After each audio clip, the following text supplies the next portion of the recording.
क्या उखाड़ लिए थे, कितना क्या हो रहा था लड़की को, जब इतना अत्याचार हो रहा था लड़की को। चलो मैट्रिक कर ली, इस बहाने तो पढ़ ली है ना। वो तो अलग, जातिवाद तो पहले अलग ही होता था। इस पर आप किसकी सरकार देखना चाहते हैं? इसमें हम क्या बोल सकते हैं, जैसे आप भी तो एक मतदाता हैं, इसके बारे में इस पर किसकी सरकार देखना चाहते हैं? क्या देख सकते हैं, नीतीश सरकार को ही ना। नीतीश को ही आना चाहिए। नीतीश को ही क्यों?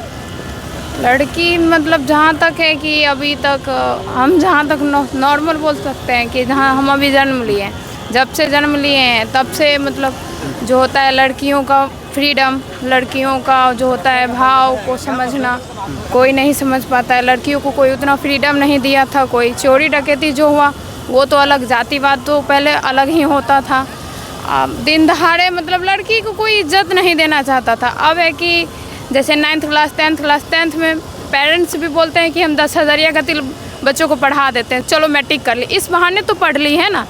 फिर इंटर में बोलते हैं कि चलो हम 25,000 के लिए हम बच्चों को पढ़ा देते, इस बहाने तो इंटर कर लिए। फिर इसके बाद बोलती हैं हम 50,000 के लिए बच्चों को पढ़ा देते हैं, इस बहाने ग्रेजुएशन कंप्लीट हुआ। और इस बहाने थोड़ा सा और डेवलप हो जाता है कि चलो थोड़ा कंपटीशन करवा देते हैं, नौकरी हो जाएगा लड़की को। नॉर्मल है, नौकरी तो होता ही। और हमारे जो मतलब 35% आरक्षण था, उसके लिए भी हम बहुत सारा शुक्रिया बोलना चाहते हैं कि लड़कियों को हम लोग को इतना ऊंचा मतलब समझा गया, हम लोग को भी कोई मतलब समझा। नहीं तो लड़कियों को कोई थोड़ी इतना समझता है। आप लोग भी जानते हैं कि हमारे समाज में लड़कियों का कोई वैल्यू नहीं था।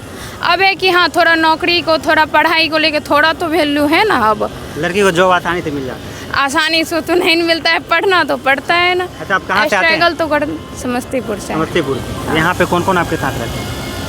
हम समस्तीपुर से ऐसे नहीं, यहाँ पे आपके साथ कौन कौन रहते हैं? पेरेंट्स घर या अकेले रहते हैं? नहीं, अभी हम फिजिकल के लिए, बिहार पुलिस के फिजिकल के लिए हॉस्टल में रह रहे हैं। हॉस्टल में रह रहे हैं। हाँ। इन लड़की को नीतीश कुमार सम्मान दिए। हाँ, नॉर्मल ये लड़का को भी सम्मान मिलता है, पर ये नहीं है कि पहले जितना 100 में को मिलता था, अब जो है कि 50-50 कर दिए हैं। तो अब तो दोनों बराबर है ना। वैसे में भी जातिवाद और ये जो है भेदभाव करना, ये सही नहीं है। हम इंसान हैं, वो भी इंसान है, तो दोनों लेकिन के हाँ, तेजस्वी तो कहते हैं कि घर घर में एक को जॉब देंगे, सरकारी जॉब। बोलते हैं, होता तो नहीं ना। नया है ना, उनको मौका भी तो नहीं मिला। वो बोलने से मौका मिला था उनके फादर जी को, तो क्या हुआ था, क्या उखाड़ लिए थे, कितना क्या हो रहा था लड़की को। जब इतना अत्याचार हो रहा था लड़की को, तब उसके पापा नहीं सोचे तो वो क्या सोचेंगे बताइए। उसी का